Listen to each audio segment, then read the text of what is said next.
Makanya saya agak, maksudnya ya itu mungkin ijtihad masing-masing, tapi sebagian dai manajemennya benar-benar manajemen artis. Jadi semua aktivitasnya diketahui, karena namanya orang kan pengen tahu artis lagi ngapain. Lagi perbaiki ini, lagi ini. Yang saya tidak tahu itu semua dari guru-guru, saya tidak pernah melakukan demikian. Dan saya tidak pernah baca buku dalam salafus saleh seperti itu. Dia bilang, Ustaz kan boleh-boleh saja, iya, tapi hati berat.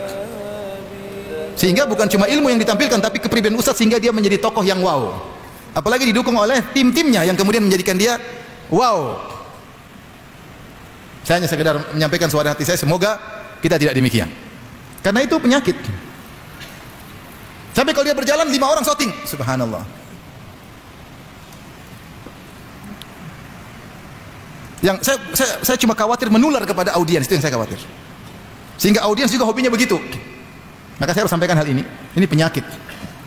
Memang rame, memang menyenangkan, memang janganlah. Kalau artis ya memang mereka begitu. Kita kan dakwah harusnya tidak demikian. Dakwah harus elegan, ada marwahnya. Hukum asalnya boleh, iya boleh. Kalau bicara boleh-boleh, saya nggak bisa mengharamkan, boleh-boleh aja. Tapi apakah begitu cara para salafus saleh sementara kau mengatakan di atas manhaj salaf? Apakah begitu diajarkan oleh guru-gurumu dahulu seperti itu? Adakah ustaz-ustaz kita dahulu seperti itu? Ya kita jaga ya. Jangan cuma terpedaya dengan jumlah audiens, jumlah followers, enggak. Kita ingin yang berkualitas, kita ingin berjalan diridhai oleh Allah Subhanahu wa taala. Saya pernah umrah, saya umrah. Tahu-tahu saya keluar dari hotel, tahu-tahu ada sekelompok orang berbaju hitam pakai sorban rame-rame. Ini siapa ini? Sampai saya, jangan-jangan ini kelompok sesat yang puasa lihat laut itu, kan mereka baju hitam kan? Kalau laut sudah pasang puasa, kalau Ramadan, Lebaran juga lihat apa laut. Ternyata ustaz sunnah. La haula wala quwwata illa billah. Ngajarin semua timnya untuk jalan dengan gagahnya, rame jadi pusat perhatian. Narsis. Saya hati aja sakit, cuma saya nggak bisa apa-apa. Ini saya baru ngomong sekarang. Jadi ikhwan mau saya, jangan bilang semua orang bisa kena. Ini ustaz tadi masuk neraka gara-gara apa? Gara-gara ingin dibilang apa? Dibilang ahli baca Quran. Kita tidak masuk dalam hati manusia, tetapi waspada. Hal-hal yang bisa mengarahkan ke sana kita putuskan. Sum'ah, cerita. Sampai ada sebagian orang yang mobilnya kemudian macet, mogok, dia ganti ban, kemudian disoting. Ini lagi ganti, ngapain? Saya ngapain? Untuk menunjukkan bahwasanya kau hebat. Kita nggak tahu, tapi nggak ngapain. Yang kalau kita dakwah itu ilmu yang penting. Bukan saya keren, bukan saya ganteng, bukan saya bikin fitnah nanti yang lainnya. Apakah saya mau tampil saya harus pakai liven misalnya, atau pakai bedak? Saya tujuannya ilmu atau supaya ganteng di hadapan ibu-ibu? Saya tidak perlu validasi ibu-ibu. Yang penting validasi dari istri saya.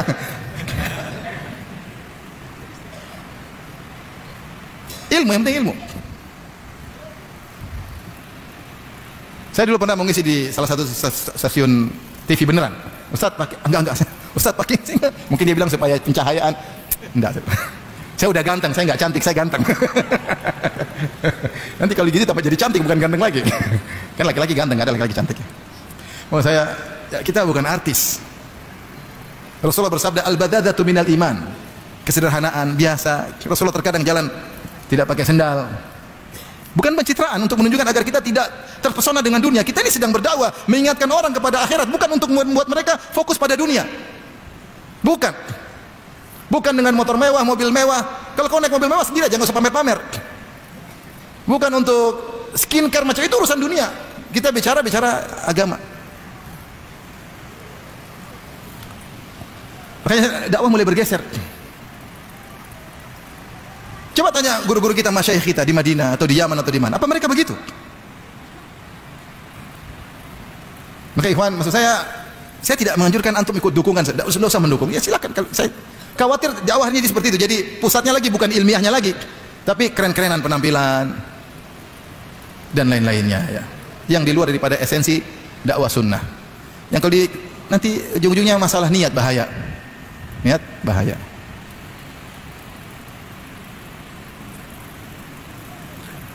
Saya sempat tegur seorang kawan.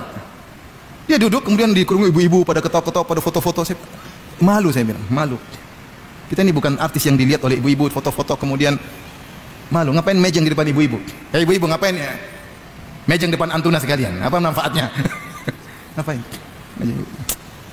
Tidak semua yang kita lakukan ikut ke selera audiens. Kita ini tugasnya mendidik mereka, bukan mereka mengatur kita supaya sesuai dengan keinginan mereka. Cari keridhaan Allah, kita bukan cari keridhaan audiens. Tentu dengan elegan, dengan ilmu. Saya takut dakwah bergeser.